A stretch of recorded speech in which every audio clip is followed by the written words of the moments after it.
Hey everyone, it's Ellen here. I am going to make some sushi rolls tonight that involve no fish whatsoever. So if you don't like sushi because you don't like fishy things, this is the recipe for you. It is a little bit on the hot side. So if you like hot things, you will love this. If you don't, I can kind of tell you how to tone it down a little bit. But what you're going to need is some nori, which is the what you roll the sushi in.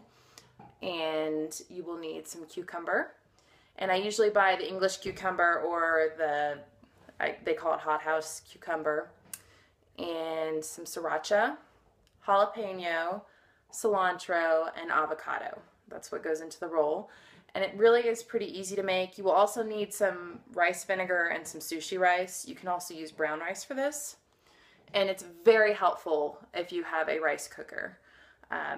For this recipe, I went ahead and made my rice, and I actually bought a rice cooker because I had tried to make sushi rice and other rice numerous times and failed, and I consider myself a decent cook, but I'm not good at cooking rice. So if you invest the money in a rice cooker, which they're not very expensive, they are worthwhile if you do enjoy rice or other grains, because you can cook a lot of things in it. So cook your rice, follow the instructions on your rice cooker. If not, I will try to post a link to a recipe for sushi rice.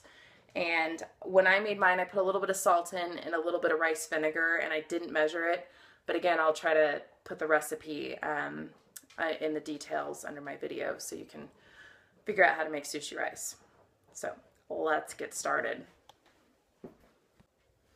Alright, so I hope you can see this okay. I went ahead and panned down on the nori so you can see exactly what I'm doing with my hands here. Now, I've got my sushi rice here. I've let it cool to room temperature and put the rice vinegar in it while it was warm and mixed it up and kind of stirred it a little bit as it was cooling. I added a little bit of salt. I think I mentioned that before. So what you want to do is wet your hands. Okay, this allows you to be able to handle the rice without a ton of it sticking to your hands. And we're going to spread it over the nori here, kind of evenly.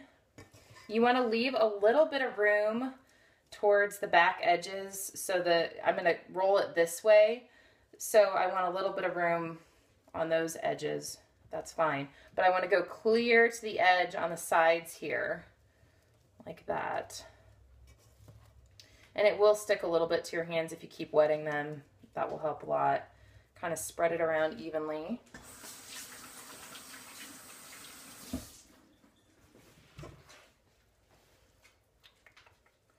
It's really kind of fun to make. I made these for a party I had last weekend, and they were demolished. Everyone loved them, myself included. I've made them once before, and I liked them then, but the second time I made them, I thought they were awesome. So maybe I did a better job making them that time. So it does not have to be perfect. I am by no means a sushi chef, but you want to kind of spread it around evenly. And like I said, it's kind of important to get up to the edges there, and you'll see why when I cut it. So kind of like that. And it doesn't have to be patted down tight or anything, because you're going to end up rolling it and it'll all roll together tight. So that looks pretty good. I'm going to go ahead and rinse my hands again.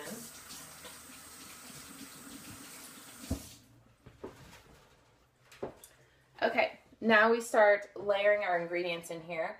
I've got the cucumber, which I've cut, and these aren't like super precise cuts here. And you can put as much or as little in as you like. You don't want to put too much or the roll will be hard to handle.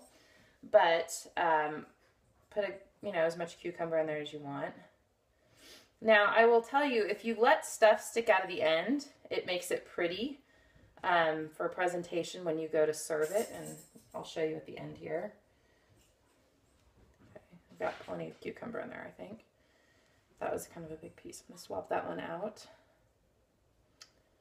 Like that. And then you can put whatever ingredients you want in whatever order you want. Put jalapeno.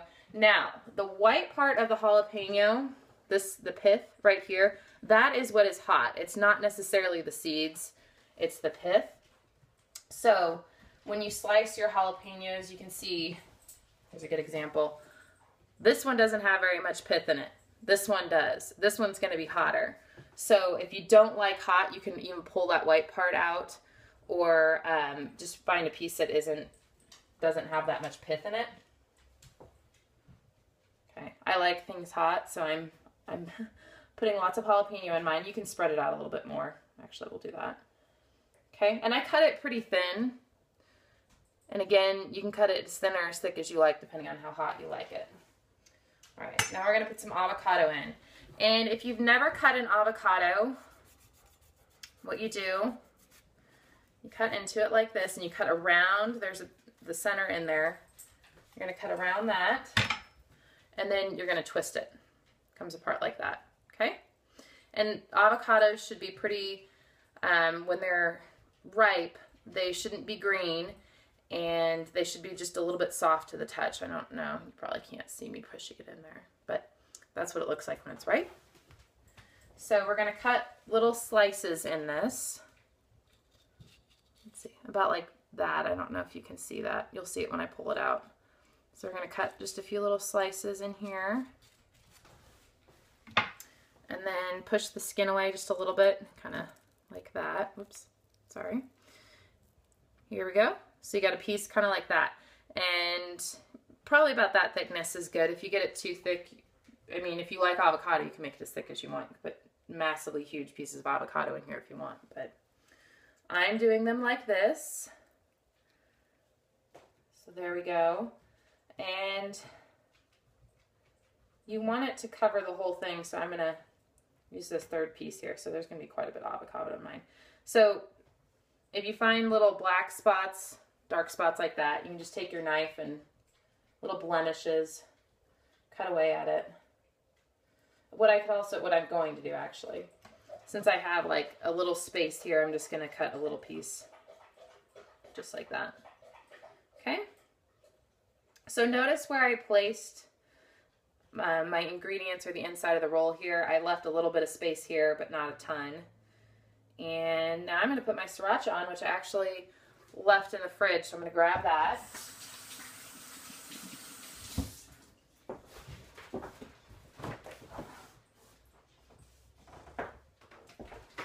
All right, give it a good shake. Sriracha is a chili sauce, and it's hot and has garlic in it, and it's delicious. So we're just going to squirt on. You can put as much or as little as you like on here. I'll show you what I usually do here. Kind of like that. And then the last thing I'm going to put on is the cilantro. And again, you can put this on in any order you want. It's not going to affect the way that the roll tastes. If you put the sriracha right on the rice, it will kind of bleed into the rice, which it's going to do anyway, but if you want to make them super pretty, I wouldn't put it directly on the rice as the first ingredient. So now we've got all of our ingredients on the roll, and we're ready to roll it up. So this is where it's a little bit tricky, but it's not too hard. So you're going to push it over like that, and you're going to kind of push down tightly.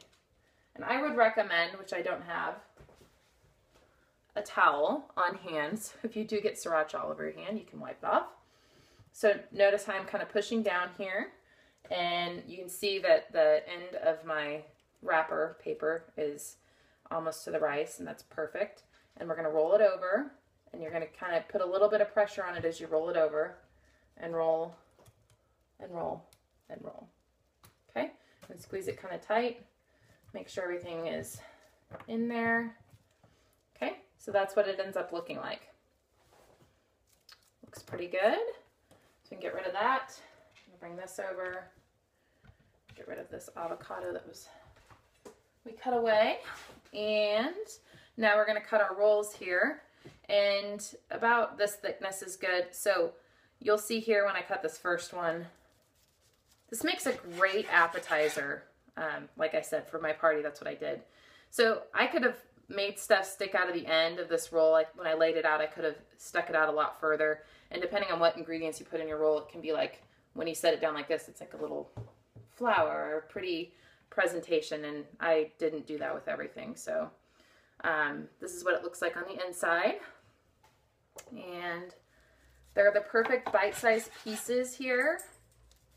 I guess that's probably a little over a ½ inch of thickness.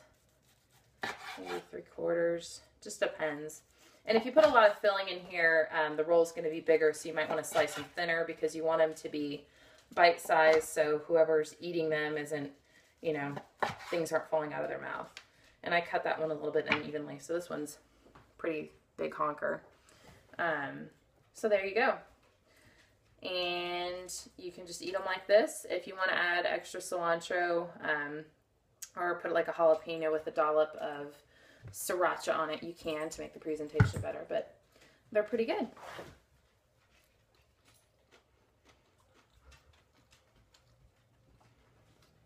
Thumbs up.